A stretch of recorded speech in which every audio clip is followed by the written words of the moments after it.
everyone, welcome back to our Yellow Couch Chat session. We meet here every Friday to talk about different issues happening in the workplace, life, and everything in between. In today's episode, we are going to be exploring a very unique, interesting topic. We're going to talk about what it's like to work in a multinational company, in a multinational corporation. I know at some point in our career journeys, you've probably have had to decide whether you want to work in a multinational company or in a local company. And basically, probably also you do not know what it's like or what the differences are. So here with us today, I have with me Miss Imelda Lutebinga. She is the head of HR from G4S security company.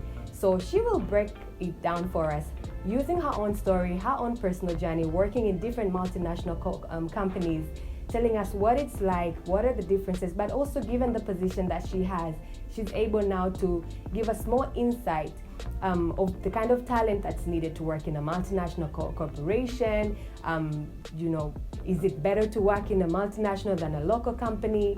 So here with us, we have Miss Imelda, and I hope you'll enjoy this session and learn a lot from us. Feel free to drop your comments, and karibuni sana. Of course, before I forget introducing myself, my name is Nancy Mbogoro, Senior Coordinator Engagement here at Empower. Karibuni. Imelda, karibu sana.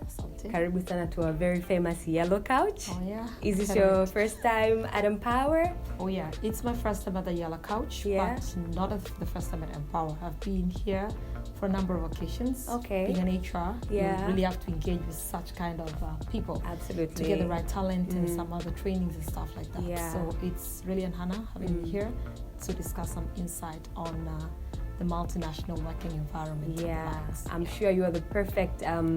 You'll give us more details because I have seen from your history, your work background.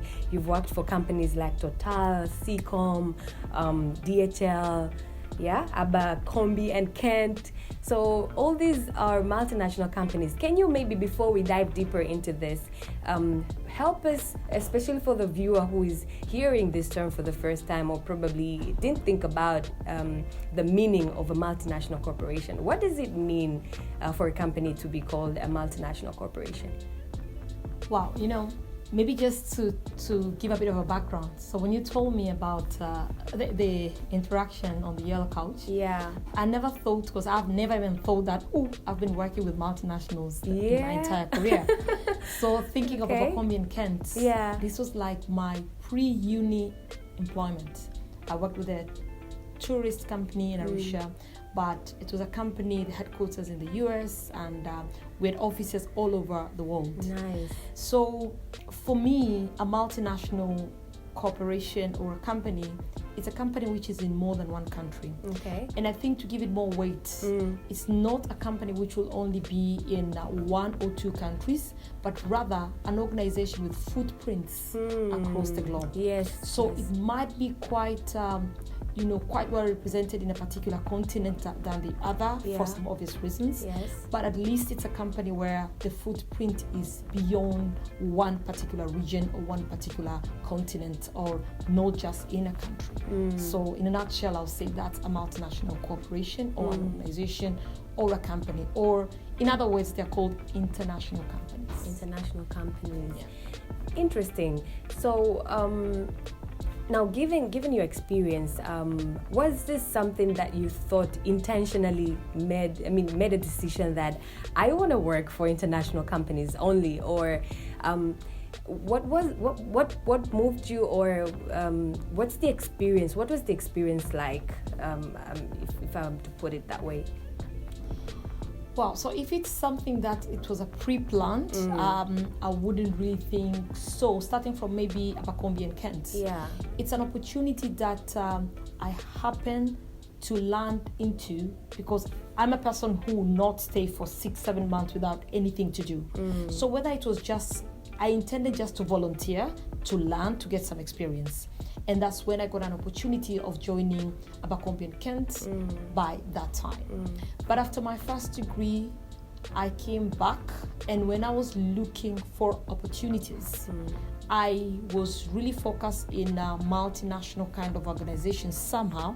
But again, by then, the thinking was I wanted to work in a big corporation. I wanted to work in a big company where I could have been really exposed and my talent fully being utilized in that particular environment. So I think that was the trigger.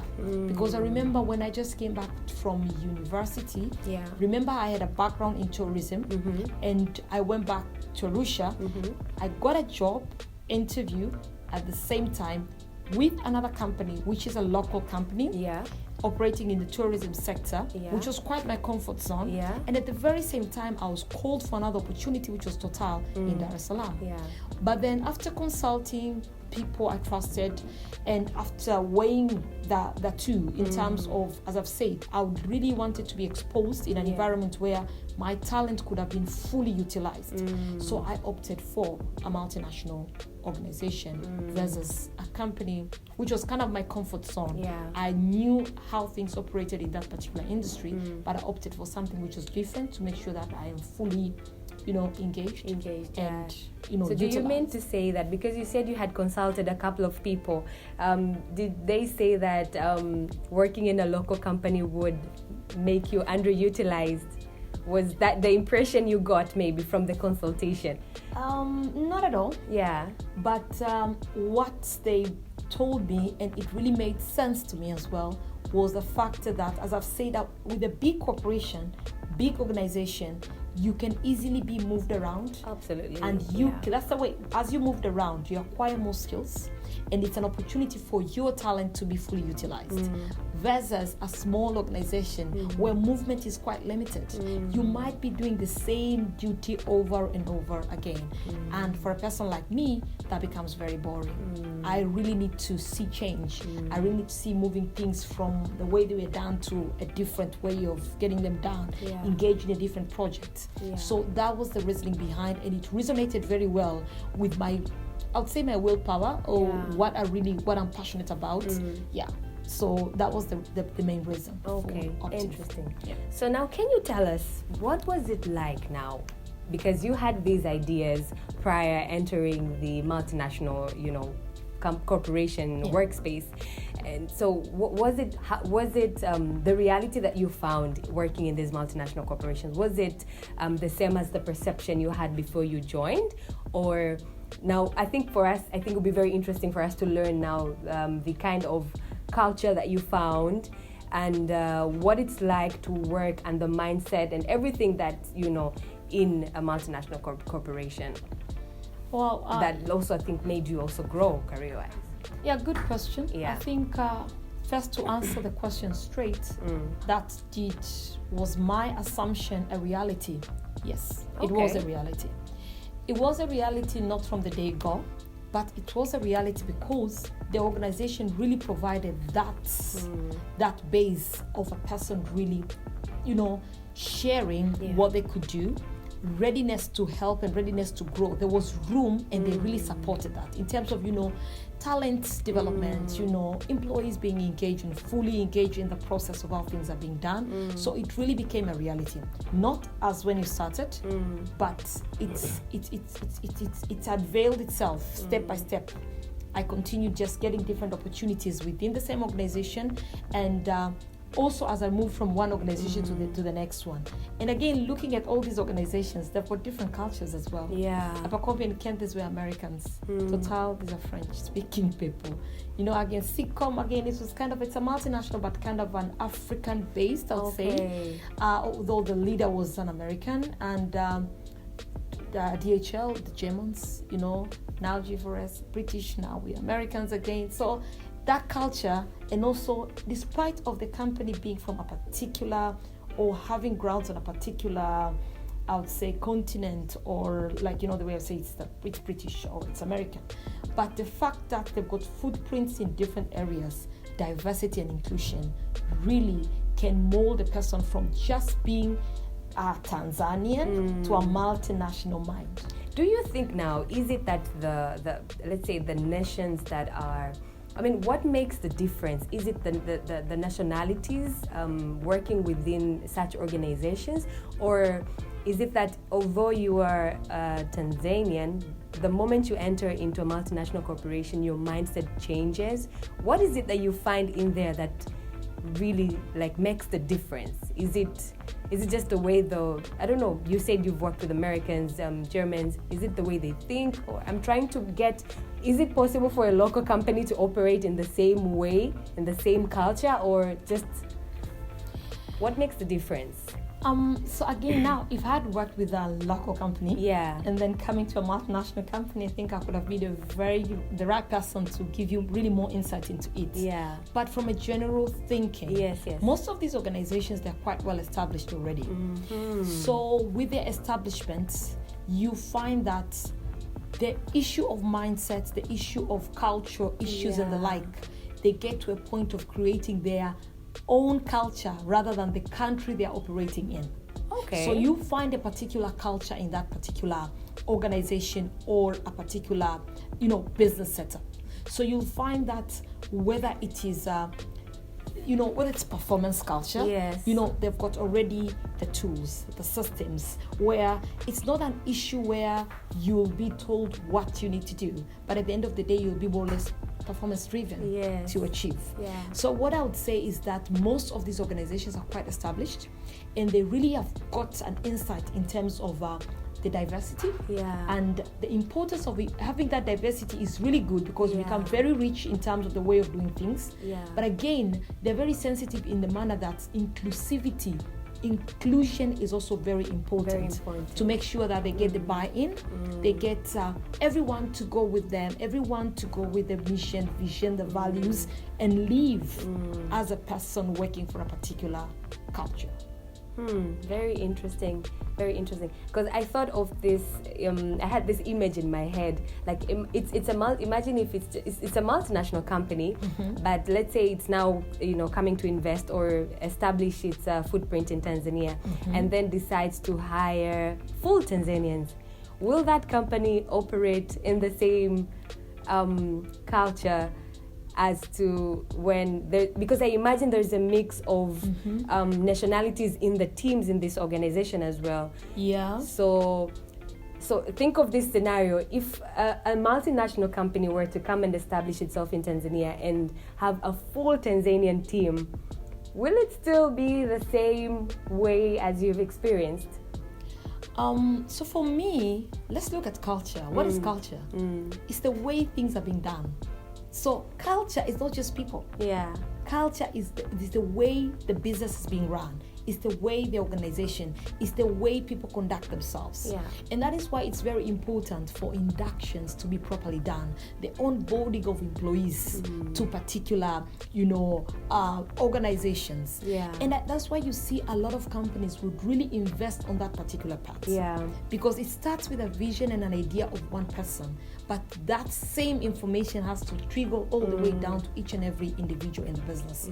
So I'm thinking, even if it's a new company starting all afresh, they cannot hire 100% people from those different countries to say they should start and come running with the business. So there are two ways of doing it. They can either bring people temporarily in the country, because even people coming outside, they'll need to understand the culture of the country as well, the culture of the people, so that they can know how best they can get the best out of these people.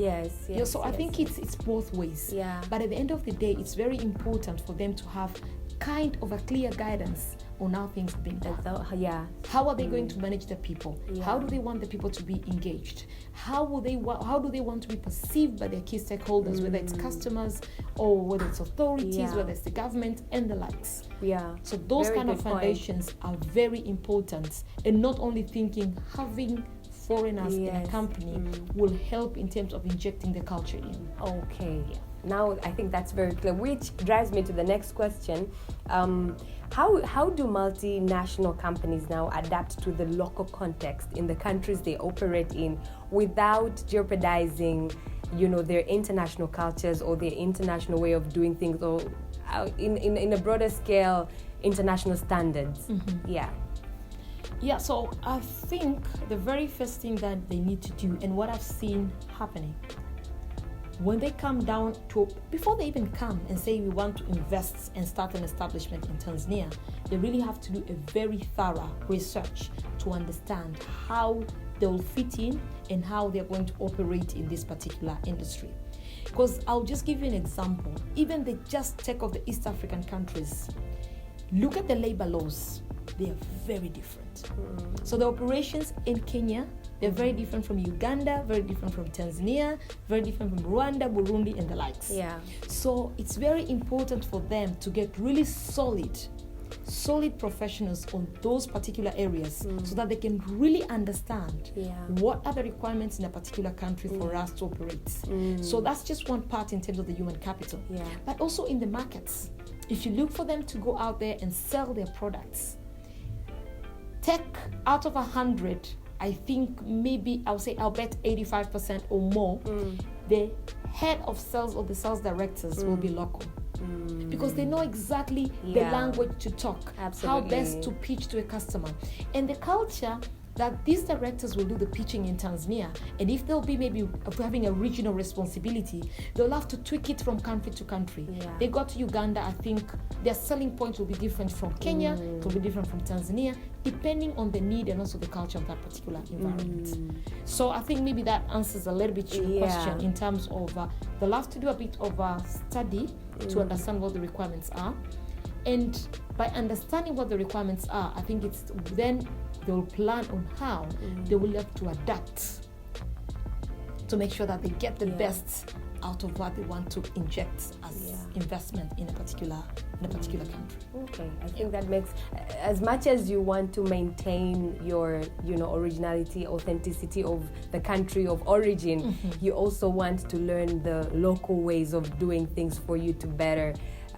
If it's sales, if it's marketing, you need to speak in a language where your audience or your customers in the host country understands. Correct. Absolutely. I think that makes a very good point. Now, for the viewer who is watching right now and wondering whether they probably got an offer from a multinational company and a local company, and they're probably, even the local company could be growing and it's big enough, but wondering, where should I put my feet in? Are there risks and benefits of, what are the risks and benefits of working in a multinational company? Nancy, quite unfair question. Have you worked for you haven't worked for a local company. But, fine, just give us what you know, top of your head. So for me, the first thing about whether I should work for a multinational company or I should work for a local company, I think it's beyond that. Because again, one making a decision to serve, I call not working, serving in a particular organization. Yes. It has to be purpose related. What do you think you're a perfect fit in this particular industry versus the next industry? Absolutely. I fully agree there's a lot of potential, there's a lot of growth, there's a lot that we can learn from multinational companies. Yes. But with today's world, I see a number of local companies really also booming. Yes. Really booming because the world is open in terms of internet. We can always access resources from different places. And I think it's making it even easier for local companies now to start putting their footprints in other countries. Yes, Tanzania. Absolutely. Yeah. So I think it's not an issue whether this is multinational and this is a local company, but it's really more of where do you want to serve? And again, looking at the advantages now based on where I've been working, multinational really gives you you see a bigger picture. Bigger than just what you see. You can just sit in Tanzania as a director of HR, but then at the same time you can see yourself as the director of the cluster director of Eastern Africa. So it depends on how far you want to see. That's very well put together, Imelda. Thank you so much for clarifying that. Now, as an HR, can you tell us, are there any differences in the way what kind of talent do you think are fit or do multinational companies look for? I think you've pinpointed a lot of key issues here, like diversity and inclusion. There are things that are very key to multinational organizations because they're multinational. So you might meet, as the person joining, you need to know already. So can you pinpoint specifics that a person needs to know when applying for an opportunity in a multinational company? Well, I think the first one, you have to be open-minded. You just have to be open-minded. Ready to take in. You should be a person who can, readiness to offer something, but also a person who is also, how would I put it?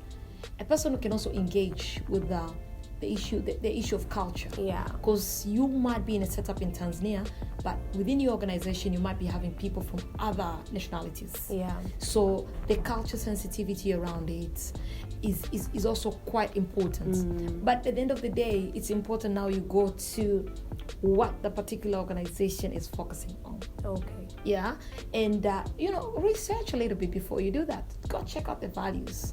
What are they standing strong on? You understand?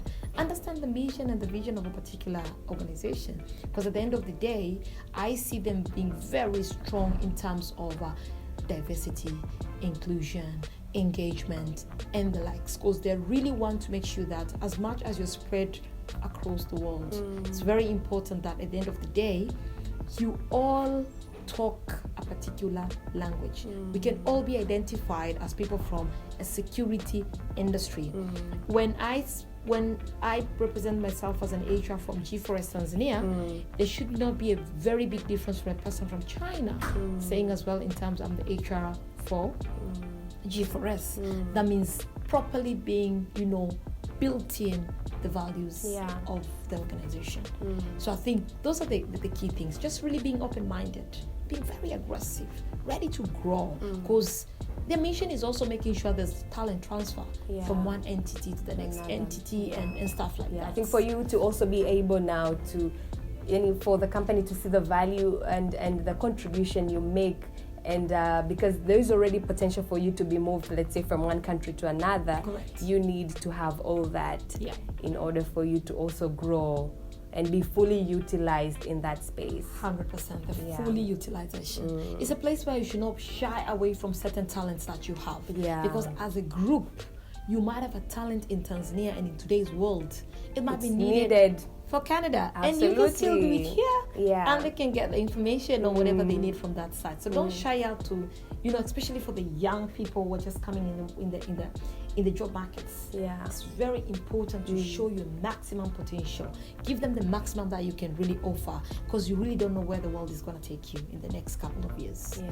So with that kind of enthusiasm, passion, and mindset, drive, and that mindset, really, you will really see yourself moving from places to places. Absolutely. Thank you so much, Imelda.